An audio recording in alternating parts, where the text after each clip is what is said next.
the world from all that I thought it was. Would loose the world from all I thought it was. For I am real, and the world is not. For I am real, because the world is not. And I would know my own reality, and I would know my own reality. I loose the world from all I thought it was, and choose my own reality instead. I loose the world from all I thought it was. I loose the world from all I thought it was.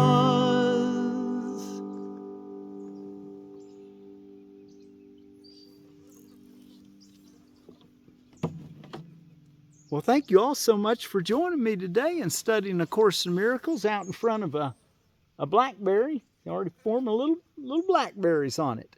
Anyway, we're going to talk about blackberries here in a few minutes. But for now, let's look at our lesson 132 from A Course in Miracles. We're reading from the Foundation for Inner Peace version of A Course in Miracles this year. Lesson 132, and I'm Forgiveness Willie, teaching forgiveness from my home place out here in the Ozarks. I loose the world from all I thought it was. What keeps the world in chains but your beliefs? And what can save the world except yourself? Belief is powerful indeed. The thoughts you hold are mighty, and delusions are as strong in their effects as is the truth. A madman thinks the world he sees is real, and does not doubt it, nor can he be swayed by questioning his thoughts' effects. It is but when their source is raised to question that the hope of freedom comes to him at last. Yet is salvation easily achieved, for anyone is free to change his mind, and all his thoughts change with it. Now the source of thought has shifted, for to change your mind means you have changed the source of all ideas you think, or ever thought, or yet will think. You free the past from what you thought before. You free the future from all ancient thoughts of seeking what you do not want to find. The present now remains the only time. Here is the present, or here in the present is the world set free. For as you let the past be lifted and release the future from your ancient fears, you find escape and give it to the world. You have enslaved the world with all your fears, your doubts and miseries, your pain and tears, and all your sorrows press on it, and keep the world a prisoner to your beliefs. Death strikes it everywhere, because you hold the bitter thoughts of death within your mind. The world is nothing in itself. Your mind must give it meaning, and what you behold upon it are your wishes, acted out so you can look on them and think them real. Perhaps you think you did not make the world, but came unwillingly to what was made already, hardly waiting for your thought to give it meaning. Yet in truth, you found exactly what you looked for when you came. Isn't that something? There is no world apart from what you wish, and herein lies your ultimate release. Change but your mind on what you want to see, and all the world must change accordingly. Ideas leave not their source. This central theme is often stated in the text and must be borne in mind if you would understand the lesson for today. I loose the world from all I thought it was. It is not pride which tells you that you made the world you see, and that it changes as you change your mind, but it is pride that argues you have come into a world quite separate from yourself, impervious to what you think, and quite apart from what you chance to think it is. There is no world! Exclamation point, he says. This is the central thought the Course attempts to teach. There is no world. There is no world. This is the central thought the Course attempts to teach. Not everyone is ready to accept it, and each one must go as far as he can let himself be led along the road to truth. He will return and go still farther, or perhaps step back a while and then return again.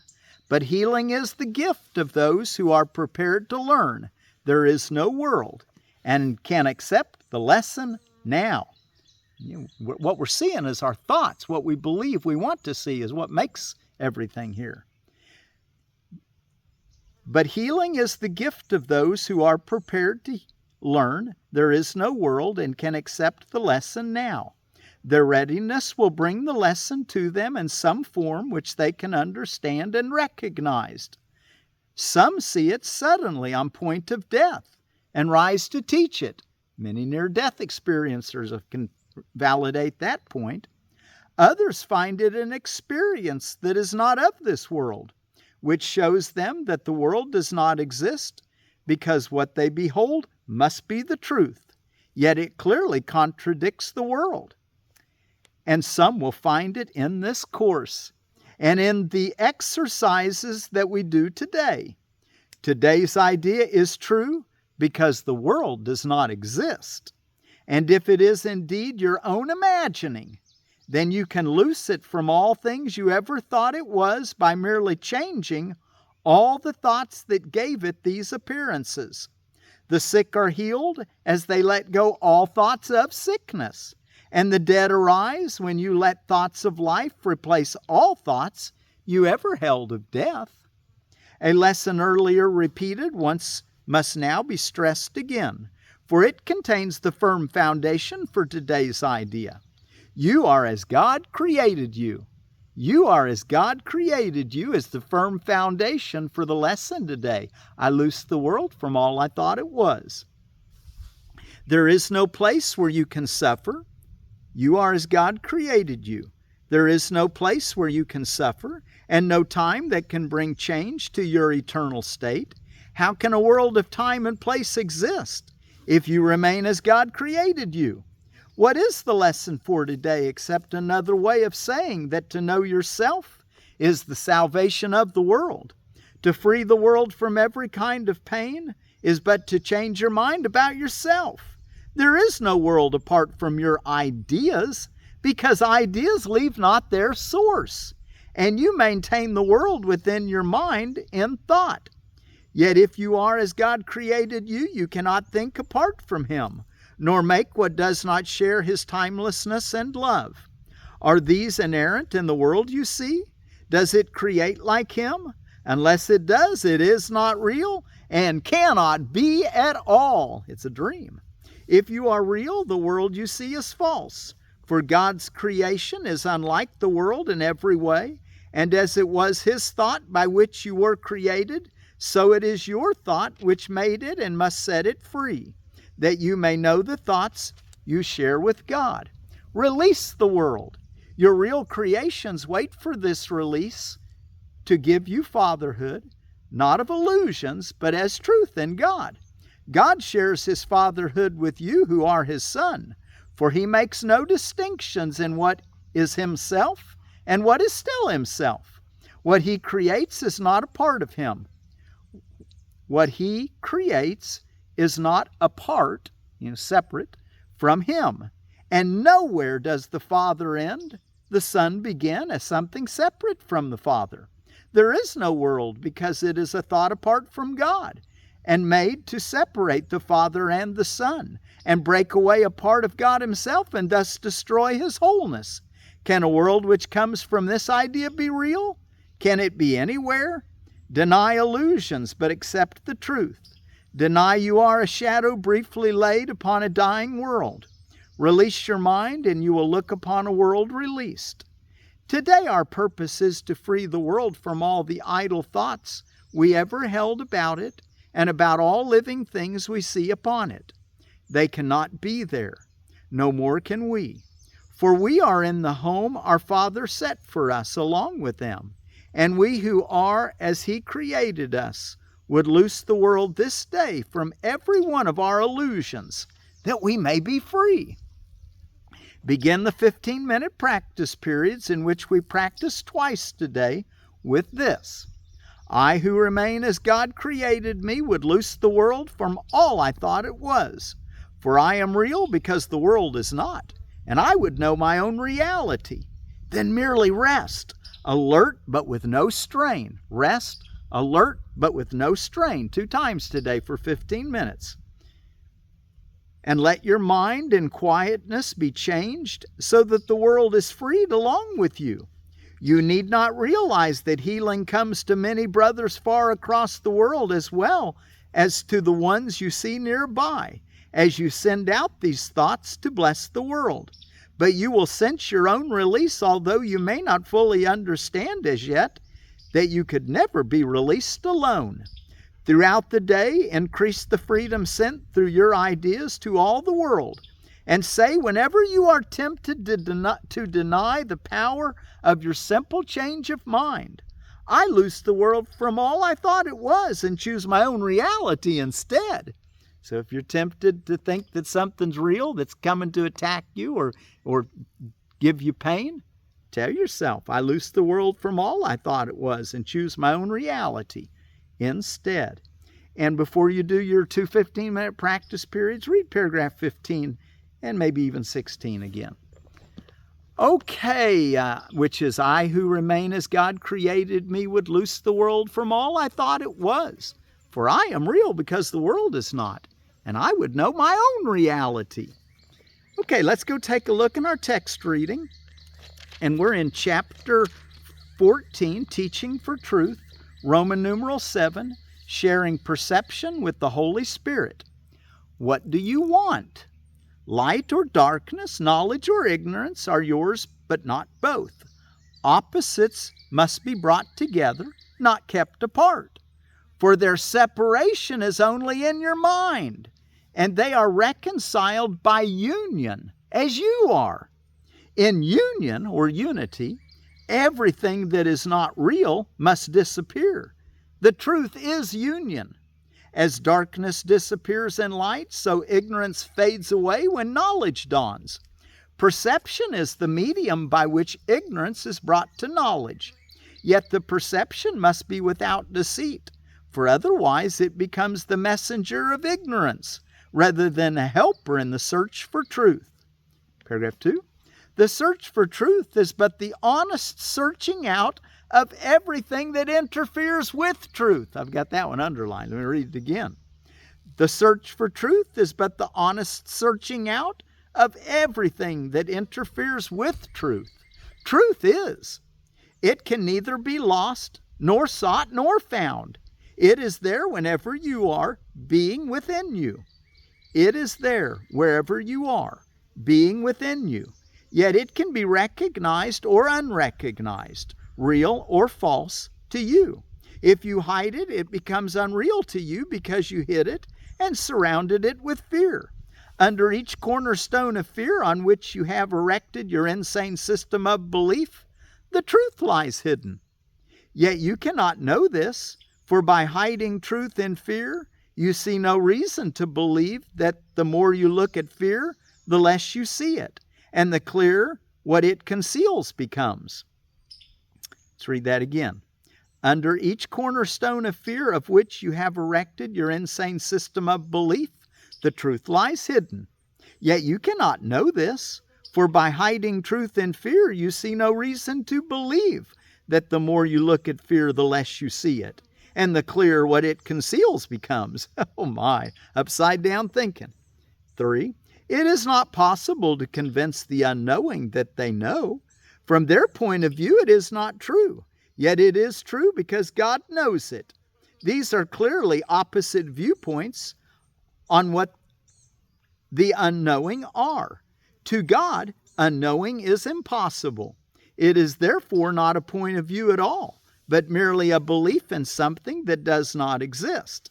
It is only this belief that the unknowing have, and by it they are wrong about themselves. They have defined themselves as they were not created. Their creation was not a point of view, but rather a certainty. Uncertainty brought to certainty does not retain any conviction of reality. 4. Our emphasis has been on bringing what is undesirable to the desirable. What you do not want to, let's read that again. Our emphasis has been on bringing what is undesirable to the desirable. What you do not want to what you do. You will realize that salvation must come to you this way if you consider what dissociation is. Dissociation is a distorted process of thinking whereby two systems of belief which cannot coexist are both maintained.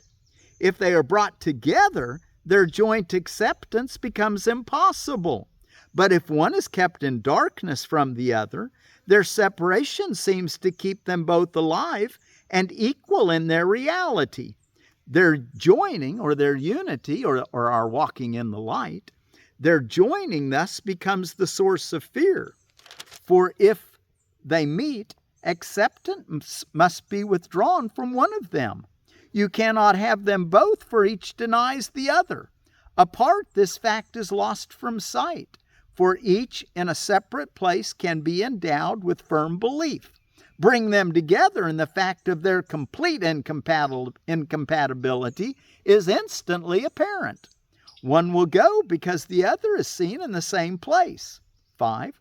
Light cannot enter darkness when a mind believes in darkness and will not let it go. Truth does not struggle against arrogance, and love does not attack fear. What needs no protection does not defend itself. Defense is of your making. God doesn't know of defense. The Holy Spirit uses defenses on behalf of truth only because you made them against it. His perception, the Holy Spirit's perception of defenses, according to His purpose, merely changes them into a call for what you have attacked with them. Defenses, like everything you made, must be gently turned to your own good, translated by the Holy Spirit from means of self-destruction to means of preservation and release. The Holy Spirit's task is mighty, but the power of God is with Him. Therefore, to Him, the Holy Spirit, it is so easy that it was accomplished the instant it was given Him for you. Do not delay in your return to peace by wondering how He can fulfill what God has given Him to do. Leave that to the Holy Spirit who knows. You are not asked to do mighty tasks yourself. You are merely asked to do the little He suggests you do, trusting Him only to the small extent of believing that if He asks it, you can do it. You will see how easily all that He asks can be accomplished. I am as God created me. 6. The Holy Spirit asks you but this: bring to Him every secret you have locked away from Him. That's why I'm saying walk in the light. Bring it all into the one unified thought, so that the truth can rise to the top, and the ignorance or the illusion can fall away and be left behind. The Holy Spirit asks of you but this: bring to Him every secret you have locked away from Him. Open every door to Him and bid Him enter the darkness and lighten it away. At your request, He enters gladly. He brings the light to darkness if you make the darkness open to Him. But what you hide, He cannot look upon. He sees for you. And unless you look with the Holy Spirit, He cannot see. Remember, you're part of the Holy Spirit. So in order for the Holy Spirit to do His function, you've got to align with it. It won't be out of coercion, out of your willingness to bring light and dark together so that you can see the light. The vision of Christ is not for Him alone, but for Him with you. Bring therefore all your dark and secret thoughts to the Holy Spirit and look upon them with Him. He holds the light, and you the darkness. They cannot coexist when both of you together look on them. His judgment must prevail, and he will give it to you as you join your perception to his. And the last paragraph for this section, 7. Joining with the Holy Spirit in seeing is the way in which you learn to share with him the interpretation of perception that leads to knowledge. You cannot see alone. Sharing perception with the Holy Spirit, whom God has given you, teaches you how to recognize what you see. It is the recognition that nothing you see means anything alone. Seeing with him will show you that all meaning, including yours, comes not from double vision, but from the gentle fusing of everything into one meaning, one emotion, and one purpose. God has one purpose which he shares with you. The single vision which the Holy Spirit offers you will bring this oneness to your mind with clarity and brightness so intense you could not wish for all the world not to accept what God would have you have. Behold your will, accepting it as the Holy Spirit's will, and all his love as yours. All honor to you through the Holy Spirit, and through him unto God. Wow.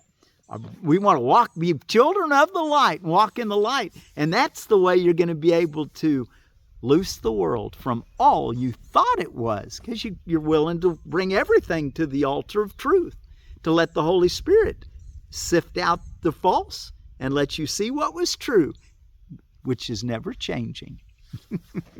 Okay, what's going on around the world? I only found one holiday. It's over in mainly in Georgia, the country of Georgia, and it's St. Andrew the First called day. St. Andrew the First called. He was. I think that's because he was the first disciple that Jesus called. And then out of holidays and observances, I found it's International Awareness Day, International MCS Awareness Day, which is Multiple Chemical Sensitivity Day. And watch out for glyphosate, I would say. It's not good for the human body. Many other chemicals. Go organic, grow your own. Make sure that you don't put a lot of stuff that's going to calcify your pineal gland and other terrible things in the human body. To do the best you can at consuming only pure things. Make a real effort. International Nurses Day, Limerick Day, Fibromyalgia Day, Hospital Day, Odometer Day, Sex Differences and Health Awareness Day.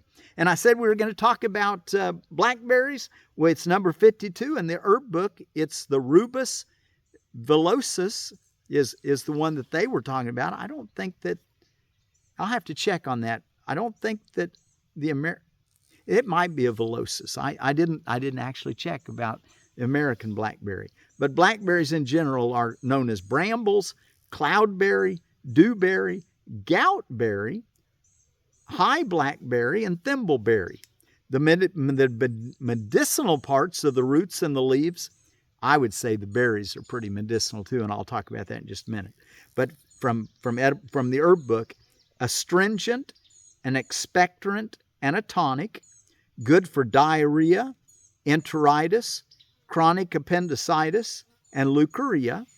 Bleeding gums are helped by chewing the leaves. And then I found on Peace Health and Door County Pulse that the Greeks and the Romans treated inflammatory arthritis, which is a painful gout condition, with blackberries. And that was with actually the fruit. Maybe other parts too. I found, let's see, what else does it say I found on these websites? The berries are good.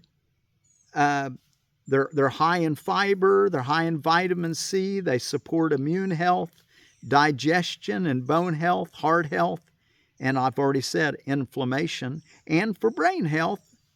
And that was all from Healthline, by the way. Okay. Anyway, goutberry. Maybe it seems like that's been used for centuries to help with gout. And out of edible landscaping, we've got the Great Wall Asian Persimmon, a Diospirus khaki. And this is another ripe when the fruit is soft variety. Upright, round-headed tree with excellent red fall foliage. The Great Wall Asian Persimmon is a medium-sized, squarish, slightly flattened fruit. Trees are very productive and hardy and long-lived. Fruit is of high quality, has good texture and flavor, ripe when soft, usually mid-autumn. Original tree from China, introduced by former plant introduction head and author of Tree Crops, J. Russell Smith. Height 15 foot, space 12-foot circles, zone 6 through 8. So it'll do great all the way through the Ozarks. Okay, and let's close with our song. Be sure to do your 2 15-minute practice periods today. And when tempted today, tell yourself, I loose the world from all I thought it was and choose my own reality instead.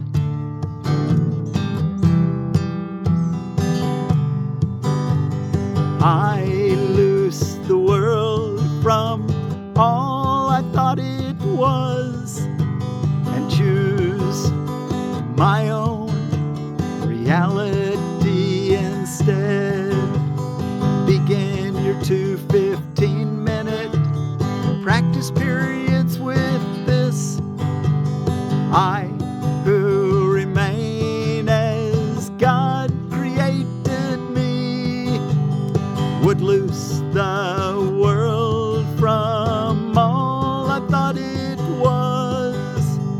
For I am real because the world is not, and I would know my own reality.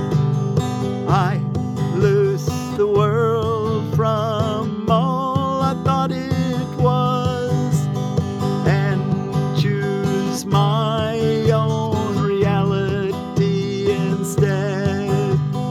I who remain as God created me would loose the world from all I thought it was.